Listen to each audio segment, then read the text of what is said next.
Assalomu alaykum bizning kuzatib boruvchilar.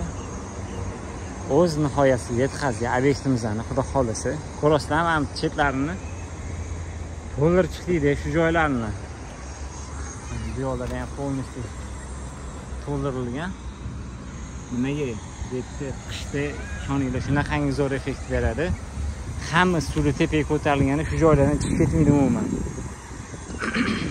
Sabot lekin mana bizdan ham ko'ringlar. Gap yo'q, umuman o'sha tom qismi yo'q. Chuburchak qilingan, faqat tabiatni ko'rishadi.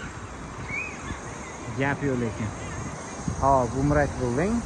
Mashina 4 yil yoki 5 yil oldin shu joyi mana shu mramor temirilgan podol qismini polniy biz sepgan edik. Zahot qazmaslik uchun. Endi zdaniyamizga kiramiz. Toshkent City. Masjidimizda.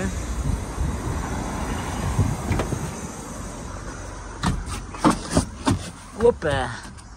Mana xudo xolisi bitta joyimizni ham qaranglar, oppoqqina chatki. Eng muhimi og'irlik yo'q-da. Shuncha joyga tasavvur qilinglar. 600 kilo. 600 kilo. Ya'ni 350 kvadratdan oshiqroq bo'lsa kerak.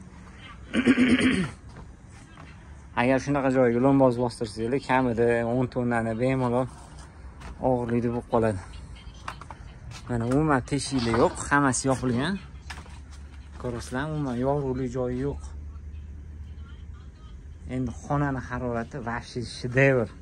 Umuman ham tutunkadan issuvli urayotgani bemalol bitta futbolkada terlamasdan xudo xolasa bemalol yurasizlar. O'zi aslida o'zi bitta uy qursa ham bo'ladigan joy edi. Mana shu ozgina g'ish ko'tarib olib, ozgina taxtalarni ko'tarib olsa, bemalol bitta ham ofis qilib cho'tki manzara tomosha qiladigan joy bo'lardi. Xo'p. Xudo xolasa joyimiz bitta. Kimga yana shunaqa xizmatda kerak bo'lsa, murojaat qilinglar. Sizlarni ham shunaqa obyektivlarni ham shunaqa chiroyli qilib, issiq sovuqdan chiroyli qilib asra avvalgidan germetechnik qilib beramiz. Kuninglar xayrli, barakatli o'tsin. Charchamaydi.